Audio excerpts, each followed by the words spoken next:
Evangelho de Nosso Senhor Jesus Cristo, segundo Mateus, capítulo 27.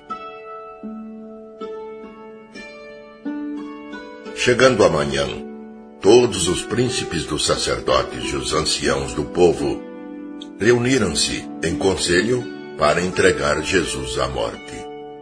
Ligaram-no e o levaram ao governador Pilatos. Judas, o traidor, vendo-o então condenado, tomado de remorsos, foi devolver aos príncipes dos sacerdotes e aos anciãos as 30 moedas de prata, dizendo-lhes: pequei, entregando o sangue de um justo. Responderam-lhe: que nos importa? Está lá contigo. Ele jogou então no templo as moedas de prata, saiu e foi enforcar-se. Os príncipes dos sacerdotes tomaram o dinheiro e disseram: não é permitido lançá-lo no tesouro sagrado, porque se trata de preço de sangue. Depois de haverem deliberado, compraram com aquela soma o campo do oleiro, para que ali se fizesse um cemitério e estrangeiros. Esta é a razão porque aquele terreno é chamado, ainda hoje, Campo de Sangue. Assim se cumpriu a profecia do profeta Jeremias. Eles receberam 30 moedas de prata, preço daquele cujo valor foi estimado pelos filhos de Israel, e deram-lhe pelo campo do oleiro, como o Senhor me havia prescrito. Jesus compareceu diante do governador, que o interrogou: és o rei dos judeus? Sim, respondeu-lhe Jesus. Ele, porém, nada respondia às acusações dos príncipes dos sacerdotes e dos anciãos. Perguntou-lhe Pilatos: não ouves todos os testemunhos que levantam contra ti? Mas, para a grande admiração do governador, não quis responder a nenhuma acusação. Era costume que o governador soltasse um preso a pedido do povo em cada festa da Páscoa. Ora, havia naquela ocasião um prisioneiro famoso chamado Barrabás. Pilatos dirigiu-se ao povo reunido: qual quereis que eu vos solte, Barrabás ou Jesus, que se chama Cristo? Ele sabia que tinham entregue Jesus por inveja.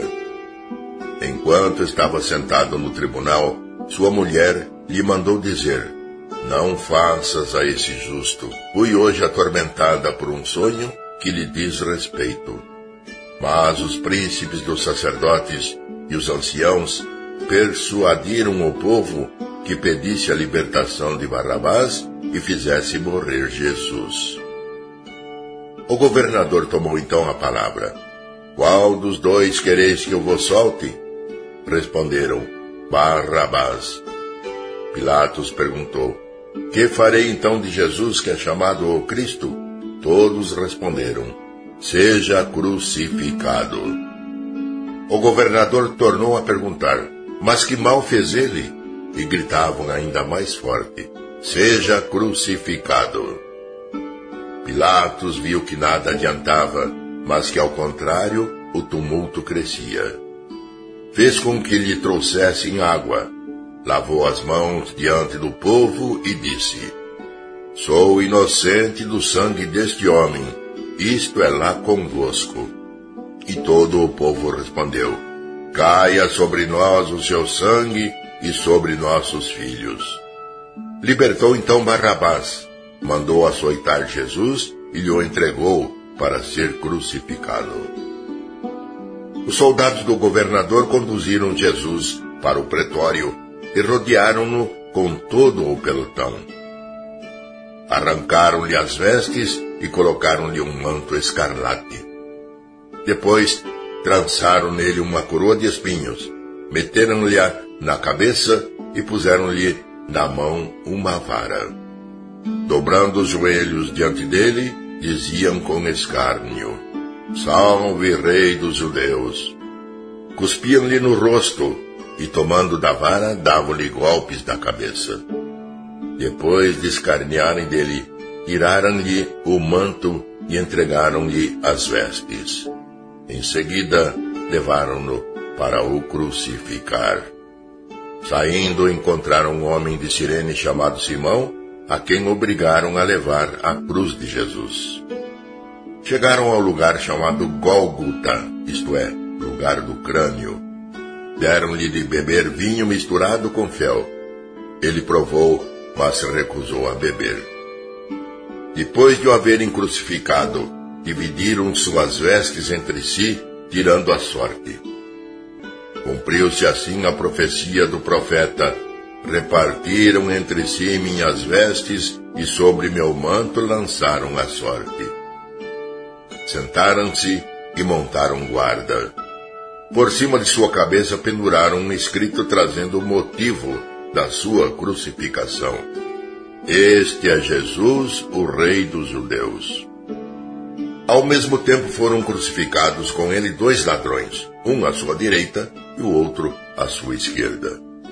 Os que passavam o injuriavam, sacudiam a cabeça e diziam: tu que destróis o templo e o reconstróis em 3 dias, salva-te a ti mesmo. Se és o Filho de Deus, desce da cruz. Os príncipes dos sacerdotes, os escribas e os anciãos também zombavam dele. Ele salvou a outros e não pode salvar-se a si mesmo. Se é rei de Israel, desça agora da cruz e nós creremos nele. Confiou em Deus. Deus o livre agora se o ama, porque ele disse: eu sou o Filho de Deus. E os ladrões crucificados com ele também o ultrajavam. Depois, a hora sexta até a 9, cobriu-se toda a terra de trevas. Próximo da hora 9, Jesus exclamou em voz forte: Eli, Eli, lama sabachthani, o que quer dizer: meu Deus, por que me abandonastes?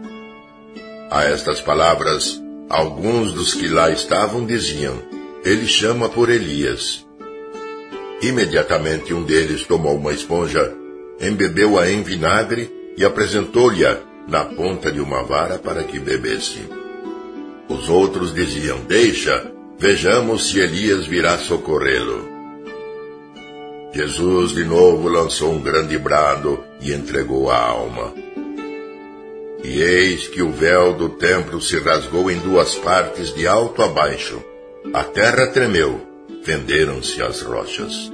Os sepulcros se abriram e os corpos de muitos justos ressuscitaram.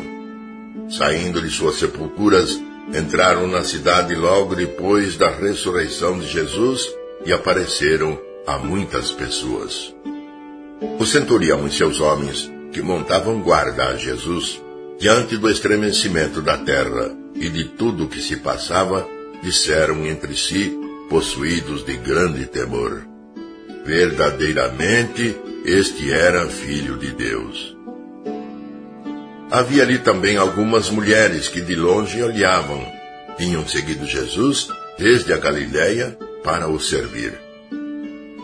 Entre elas se achavam Maria Madalena e Maria, mãe de Tiago e de José, e a mãe dos filhos de Zebedeu.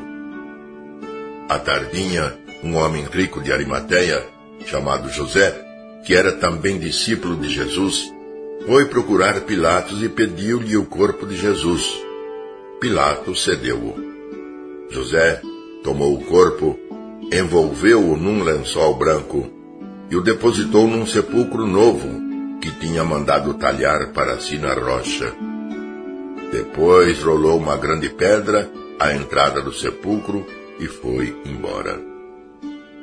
Maria Madalena e a outra Maria ficaram lá sentadas defronte do túmulo.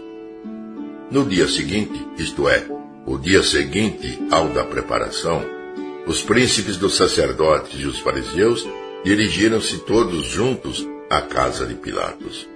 E disseram-lhe: Senhor, nós nos lembramos de que aquele impostor disse enquanto vivia: depois de 3 dias ressuscitarei. Ordena, pois, que seu sepulcro seja guardado até o 3º dia. Os seus discípulos poderiam vir roubar o corpo e dizer ao povo: ressuscitou dos mortos, e esta última impostura seria pior que a primeira. Pilatos respondeu: tendes uma guarda, ide e guardai-o como o entendeis. Foram, pois, e asseguraram o sepulcro, selando a pedra e colocando guardas.